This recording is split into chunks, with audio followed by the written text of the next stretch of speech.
Are you tired of your beautiful handmade jewellery stretching or breaking or just not looking right? In this episode, we are talking materials, everything you need to know about thread, wire, bead stringing materials. I'll cover all the tricky stuff like temper, gauge and strand count. Knowing this can make the difference between jewellery that looks handmade to professional, durable looking creations that are built to last. Hello, welcome to The Stylish Maker. My name's Carol. Today we are talking all things wire and stringing material, include which type to use for which project.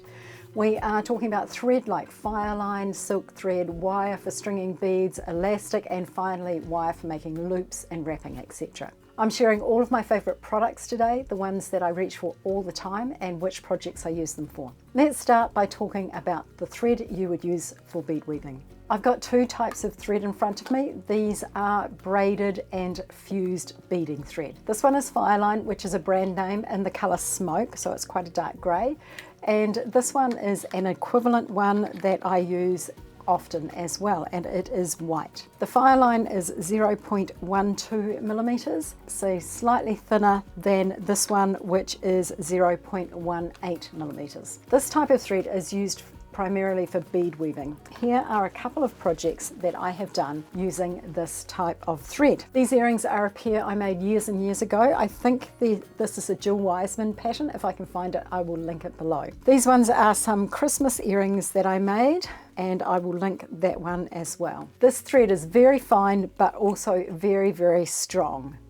You can see here on the pack for this one, it is 8 pounds, which means it holds 8 pounds or 3.62 kilos. So that's pretty strong. And it's fine enough to go through your beads several times, which is important when you're bead weaving. So you would use a needle with this type of thread to make more intricate designs. Before we go any further, if you're interested in making the jewellery I'm wearing today, I'll leave the tutorials linked below. Now let's talk about stringing material. You would use a stringing material to thread beads onto make a necklace like the one I'm wearing. The first stringing material I'm going to show you is silk thread. This is a natural product and is used primarily for stringing pearls, although you can use it for stringing other beads as well. Traditionally, this thread is knotted between each pearl to prevent the beads from rubbing on each other. It's very strong and very flexible, and it drapes beautifully. This product comes in lots of different thicknesses. You can see here this one is a number 5, which means it is a 0.65 millimeter. It's got quite a lot of texture. It also comes with a beading needle attached. Next, let's talk elastic. You would use elastic to make a stretch bracelet. I have heard of people making stretch necklaces, but I've never made one. What do you look for in an elastic cord? The primary thing to think about with stretch bracelets is the thickness of the elastic. You want the thickest elastic that will go through your beads twice. Just as a side, if you haven't watched my episode on tying a stretch bracelet, it's worth a watch. I'll link that down below. I find that this brand of strong and stretchy crystalline is a good brand, and I almost exclusively use the 0.6 millimeter thickness. This one is round. When I'm demonstrating, I use this flat elastic, but I don't like it very much. It tends to shred. You can go up to about a 1 millimeter thickness or down to a 0.3 millimeter thickness if you have very small holes. This one is a Miyuki beading cord, and it is a 0.3 millimeter thickness, and I've used this for bead weaving with elastic. It's surprisingly strong. Now let's talk about the wire you would use to make a necklace or a bracelet. There's a lot to discuss here and lots of different options to unpack. All the wires I have in front of me are made from a very fine wire that has been twisted together and coated with nylon for protection. Most often the wire is stainless steel. This one is made from sterling silver, but we'll talk about this one in a minute. Before we go any further, I want to talk about the thickness versus the number of strands. While this tiger tail has 7 strands, the thickness is 0.38 millimeters. Note that this beading on wire has 49 strands, but it is also 0.38 millimeters. So the larger number of strands doesn't mean that the wire is thicker. This Softflex Extreme is a 19 strand, here it says at the bottom, but it is a 0.48 millimeter. So less strands than the Beading, but it's thicker. This one is a beautiful 925 sterling silver, but it's also 19 strands and 0.48 millimeters thick. So while I often use the cheaper tiger tail, which is pretty good all-purpose beading wire, I do love the Softflex ones. So let's take a close-up look at these 3 wires. So here's my tiger tail, which is 7 strands. This is my Beading, which is 49 strands. And this is my soft flex, which is 19 strands. These 2 on the left are 0.38 millimeters thick, and they look pretty similar. This one is a 0.48 millimeters, but remember it's only got 19 strands and this one's got 49. So it's thicker than this one, but this one is stronger because it's got more strands. Does that make sense? I hope so.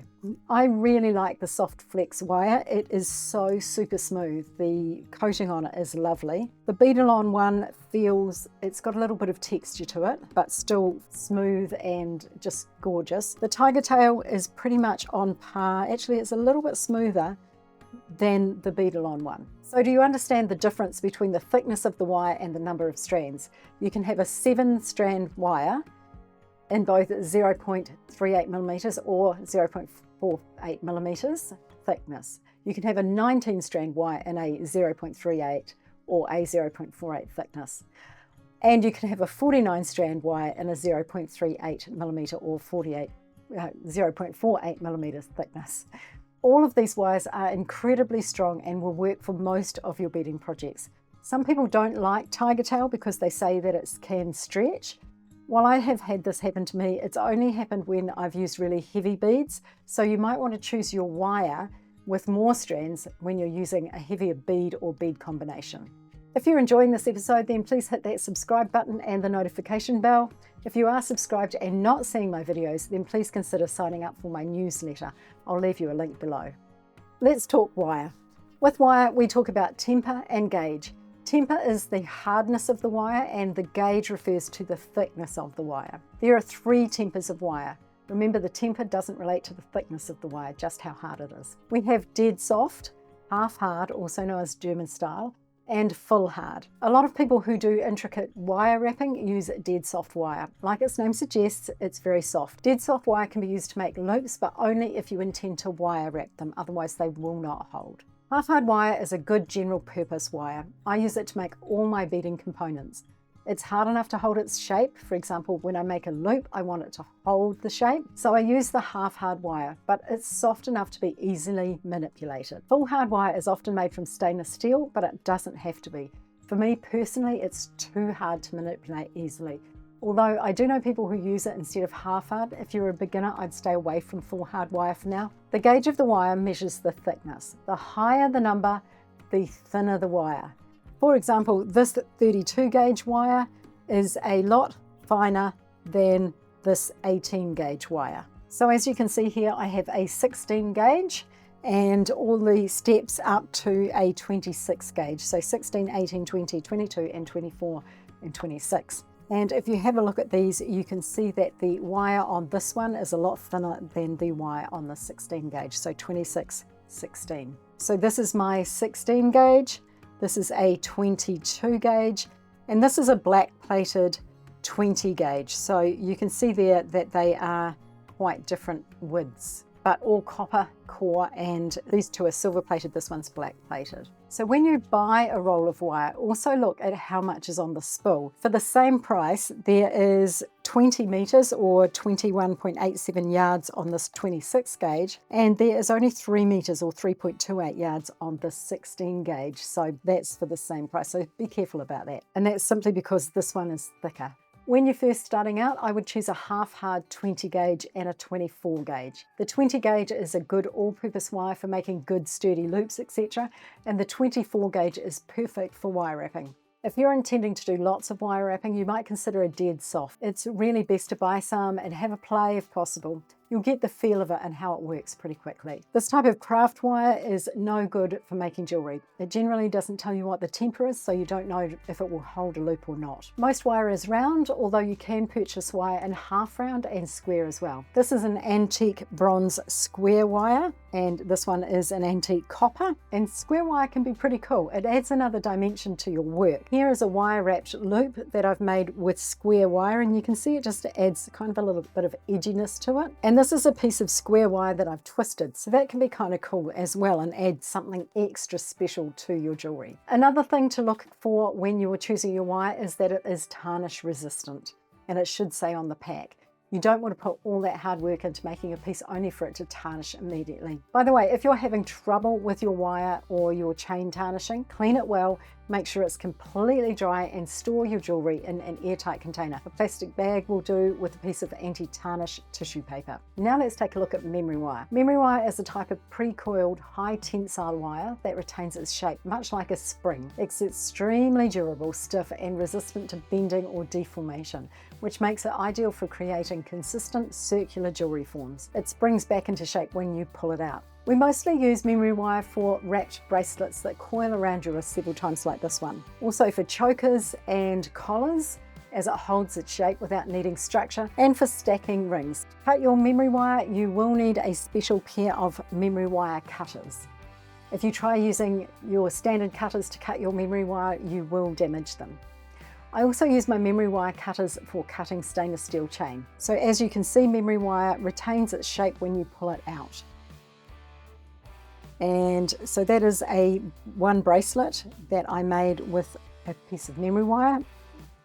This is another bracelet I made with memory wire. Obviously this one doesn't pull out like the other one, but it does move and go back so that when you put it on, it goes back into shape. So here's some memory wire in different sizes. This is a ring memory wire, and you can see it pulls out and goes back into shape. And if I put it on my finger there, you know, I can still bend my finger. So you might thread some beads on that, much like we did with this bracelet here, to make a stack of rings. This is a bracelet memory wire. Once again, retains its shape, so it's a bit like a slinky. You pull it out within reason. You don't want to pull it too hard because it will actually damage the shape if you pull it too hard. And this is a necklace one. So I think this one is an 11.5 centimeter. This is a 5.5, and I don't know what this one is. Now I do have a piece of 6 centimeter memory wire here. You can see it's slightly bigger than that one. Memory wire is great, but it is harder to work with. So for example, if I want to make a loop in the end of this one, it is a little bit harder to work with. Still quite possible. You know, it's not really hard that I can't move it, but it is harder to work with. And once again, you can pull it out, stretch it, and it goes back to shape. So there you have it, all things stringing material and wire. I do hope that you found this useful. Leave me a comment below and let me know if I missed anything. Have a wonderful day, and I'll see you again soon.